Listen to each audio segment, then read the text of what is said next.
He is the head of delegation for Norway and the mind behind Melodi Grand Prix. Stig Karlsen, hello. Hey, it's awesome to see you, William. I'm a big fan of you and Wiwibloggs.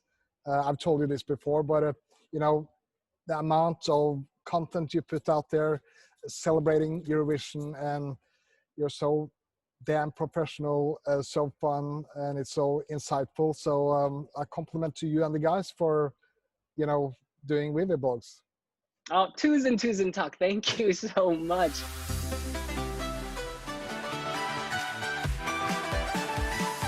You're giving us so much to celebrate. It's been a horrible year, and now we have Melodi Grand Prix to look forward to. Could you just tell us, where are you right now?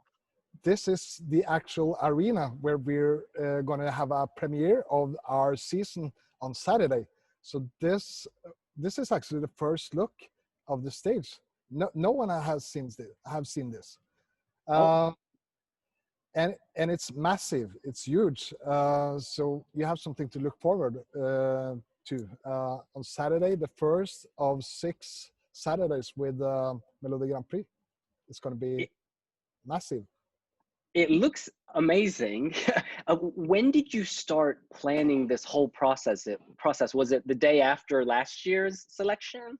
Yeah, this is something that goes on and on and on. And when you're done one year, then you start thinking about the next, and then you have the big Eurovision in between there. So it is a project for the whole year, and we have all kinds of programs to lead up to both MGP and Eurovision. So it is a full-time job, and yeah, maybe I would say 2 jobs actually.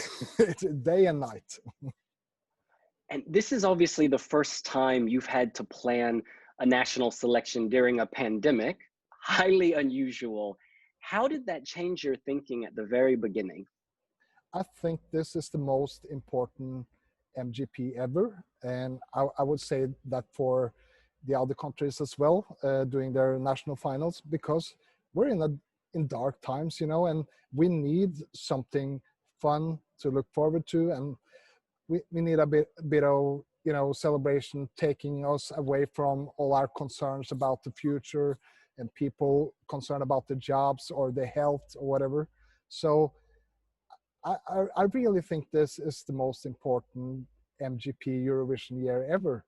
So of course it is difficult to do MGP, such a big production. It is very difficult in a normal year, and now we have this thing going as well.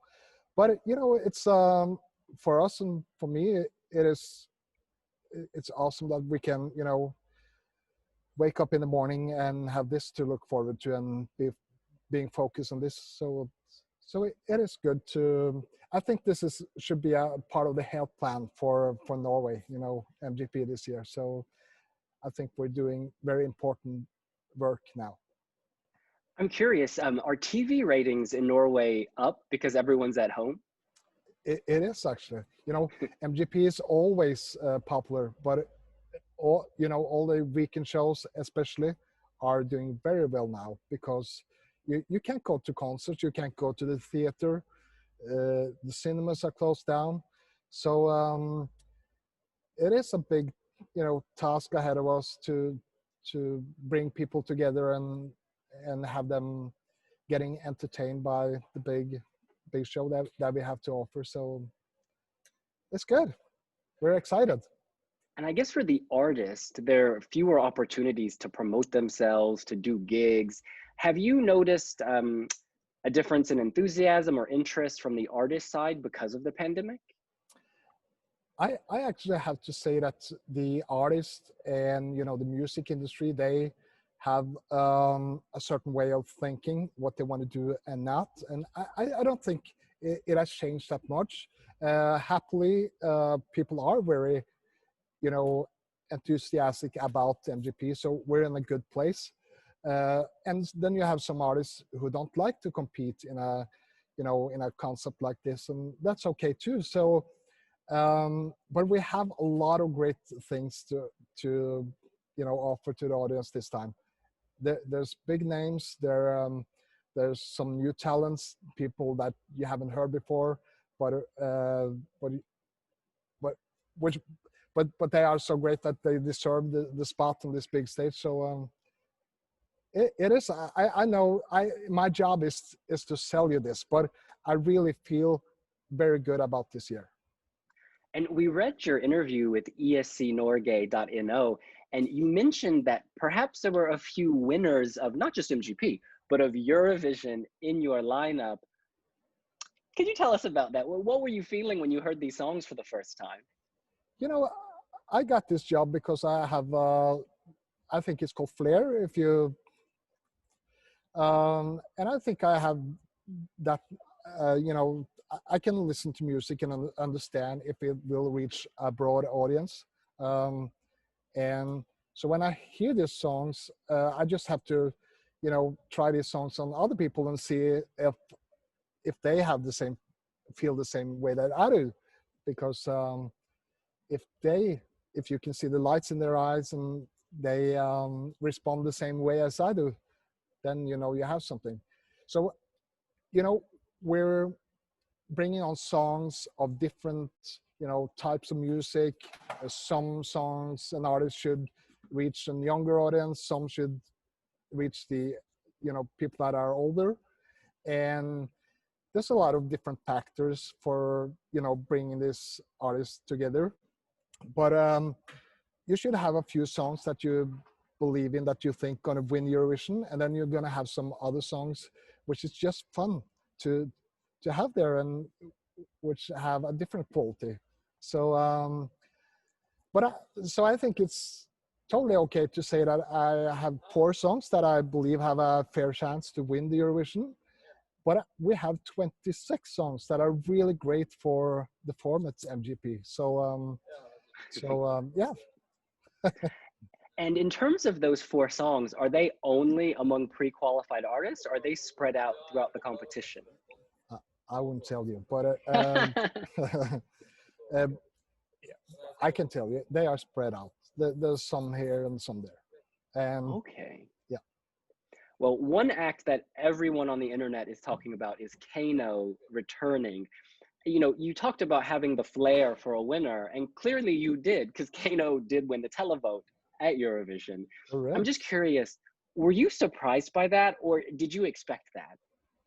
I wasn't surprised at all, but I wasn't that surprised that the jury wasn't that fond of the song as well, because the audience and the critics, they don't always are on the same page, so they have certain other criteria that they're listening to. So I think they're coming back now with this song Monument, and they're quite calculated.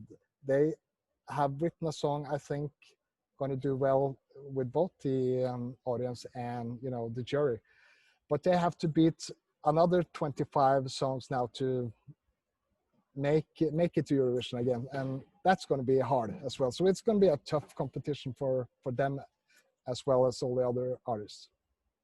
And when you receive submissions, from KEiiNO, from anyone, do you often, do you just listen, or do you give them advice and say, do you want to come back so soon? Or do you say, okay, I'll just evaluate your song as a song and not consider anything else?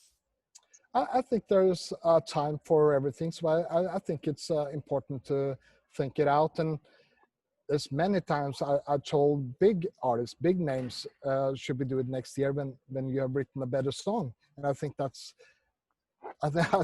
fair to say to them, because you don't want to go into this big thing without having that song that's going to take you all the way. So it is about timing, and now they have had this song, which I think going to do really well. And fans are also excited to see Rainn Alexander back, one of the pre-qualified artists. Did artists who competed in the final last year have a sort of free pass to come back, or did they have to earn it? They have to earn it. It's always about having that song. And I think it's even more important with an artist from last year and especially with, we had voting scandal, which I think everybody knows about. And because the audience didn't thought it was totally fair, maybe. So then it was even more important for us to if Rainn was coming back, it had to be with a great song. And he teamed up with the songwriters who wrote Ulrikke's Attention, our winner from last year. So they did a great job. So he's back because he earned a place with a great song and he's a great artist. So, but it is a good story because he was one of the few who, didn't make it to the gold final, which we call the last lineup in the grand final. So it is cool to have him back. And you have big artists even in the first semi-final. This rocker Jorn, who's got like 50 albums already. Could you tell us about that? For instance, why isn't someone like Jorn a pre-qualified artist? Because he seems to have a very big profile. The whole thing about pre-qualifying is about finding different artists and setting half of the grand final with things that are going to make a great show. So, and it's my privilege together with a team to pick those songs, and then we leave it up to the audience to pick the next 6 songs. So it is about putting together, starting to make that lineup, which will make a great final with different artists, that has different qualities. So that's what it is about. Jorn could have been one of those artists, out, from the quality of him and the song, but it's about putting the right songs together. So I heard artists who one of the greatest songs that they've written for an album sometimes never gets on the album because it doesn't fit there. So it's all about getting the right combination. But Jorn, and I'm a heavy rocker, so I think it's very cool that one of the rock gods, one of the rock legends, want to come and be a part of this big television show, which many people probably think of more like a pop show than a rock show. So it is cool to have some metal there with Jorn, and he has a really strong voice. He's very talented. I keep looking at the stage behind you, and that's why my eyes are going all over the place. And speaking of staging, what's the stage capable of? Are you happy with it? Absolutely, and I think we did a smart thing with, in November, I think around mid-November, we were looking into the crystal ball, and we just decided not to have audience because we didn't believe in it. Of course, we wanted to have audience here, but at this point, we're not allowed to have audience. So I think we did the right decision, and that made us think differently about the staging. How would we, draw out the stage? So it is massive. It is different. It is built for this arena bid out audience, and we make sure that the audience gets into the arena from their sofas, so that we're going to see some audience. But because I think it's important. I've seen a few television shows now that are very quiet. And we know that people are at home cheering, so we have to bring that onto the television program. So we're going to have some people. We're going to see the happy people from sitting at home. Oh, and the stage has come to life as you're speaking. I love that.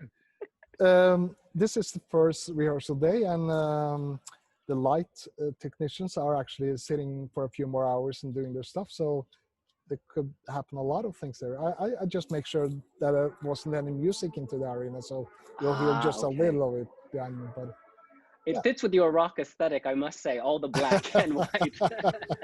You know me, and we're all wearing this mask now, so and that one is black as well. So. And one thing we keep reading on comment sections that people wanted to ask is, was it ever considered not to stage Melodi Grand Prix and internally select Ulrikke? You know, the most, how should I put this? You know, NRK, the broadcaster, it's always the audience first. And what we do is produce television programs, shows for the audience. So, you know, sending Ulrikke, it was a difficult situation because we couldn't win. It was impossible for us.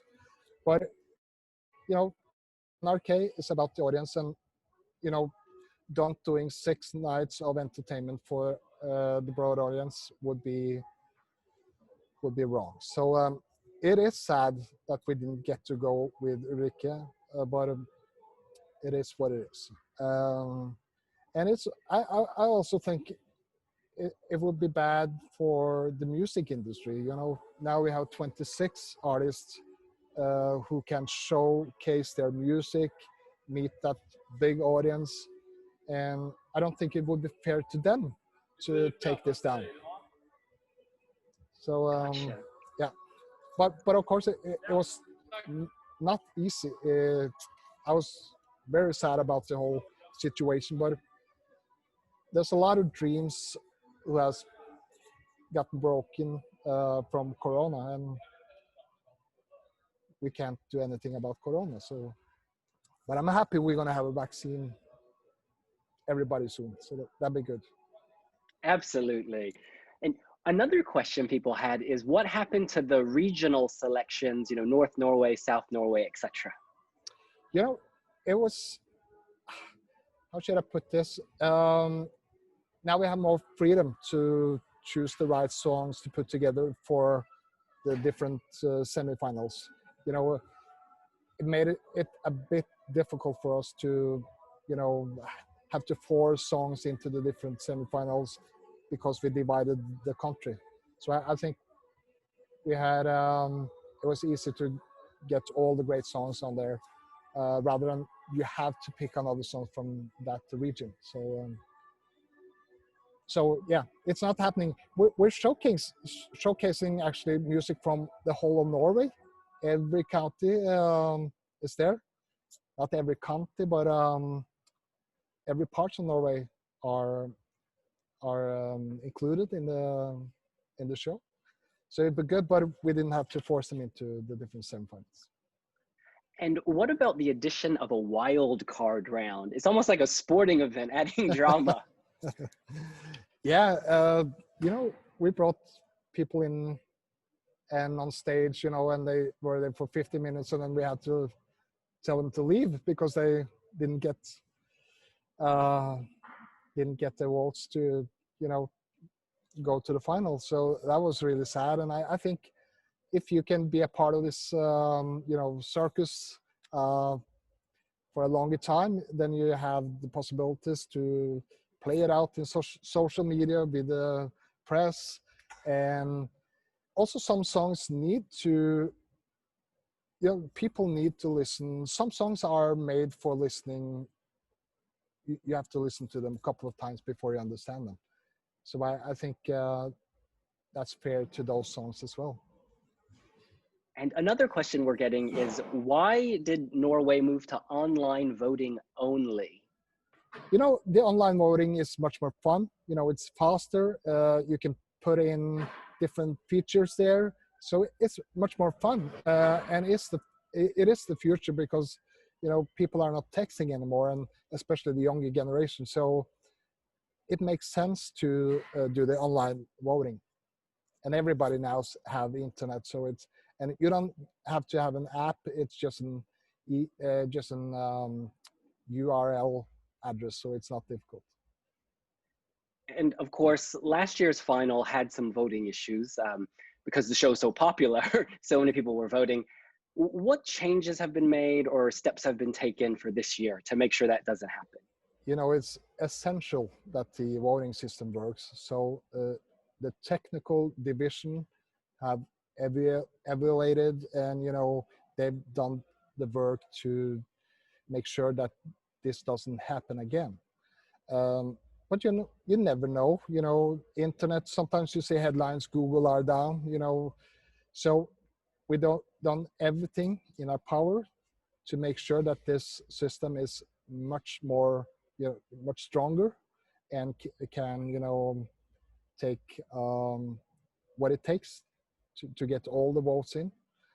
But we have, of course, a backup system which is better than last time as well. So we're well prepared, and I have faith in the technical division, and I think it'll be good. And this is a question, I mean, not just about Norway. Every year, countries face controversy over, are enough of the songwriters from the specific country? And I was Googling on google.no, the Google Translate, and it seemed like this topic also came up in Norway. What's your position on Norwegian songwriters specifically and their inclusion in the contest? I think it's very important that we have, the Norwegian music scene on. That should be the majority of the people, attending, being a part of this should be Norwegian. It's about, building the Norwegian music scene. That being said, the music industry is global, and people, they work together across the borders, and that is a good thing as well. So I think it's totally okay that people work together and that you have, songwriters from different countries working with Norwegian, but there should always be a fair amount of Norwegian on, all the songs. So, but yeah, the first semifinal last year had a lot of international people, and then the total was mostly Norwegian songwriters. But of course, to the media who have these questions, try to find stuff to write about, it didn't look good to them. So that was last year. Yeah. And a final question for you, Stig. Eurovision is definitely happening in some way, we've been promised. I'm curious, how confident are you that there will be a Eurovision that Europeans and the world really can enjoy this May? I'm totally positive about, that there's going to be a great celebration. In which form, I don't know. I don't think it's going to be like a traditional Eurovision, because I don't believe in, having a big arena with a lot of people and people going to the Euro Club and everywhere else enjoying after and dancing in the streets. I don't think we're there yet. But this television show, getting everybody around Europe together for a big celebration, and we need that celebration now. I'm positive it's going to happen, but in what form, I don't know. Perhaps we can have the normal Eurovision in Trondheim or Bergen in 2022. That would be good, and you would be the first one I would call to say, William, come. I would be running, and swimming, hiking. Yeah. Now, Stig, you've done a brilliant job teasing what's coming up this Saturday, January 16th, in the first semifinal of Melodi Grand Prix. Is there anything else about your show you want Europeans to know? I just want to say that I'm so happy to, be a part of this celebration with everybody. And, it is love for music and love for, coming together. So I feel blessed to know you. I feel blessed to have friends all around Europe and all around the world who are so into this. This is something we share together, and we're going to do our part of the job, our part of bringing the show and bringing the party. And then I know every other broadcaster and Wiwibloggs and all the other fan sites and the fans are going to do their stuff and bringing a lot of joy as well. So we're all going to do this together, and it's going to be awesome fun. It's going to be a party. He is Norway's head of delegation, the mastermind behind Melodi Grand Prix, which you can watch on Saturday in our KEiiNO website. They always stream it live, and it's a very good connection. We'll be watching. Stig, tusen tak. Thank you. See you later, hopefully in Rotterdam. Bye-bye.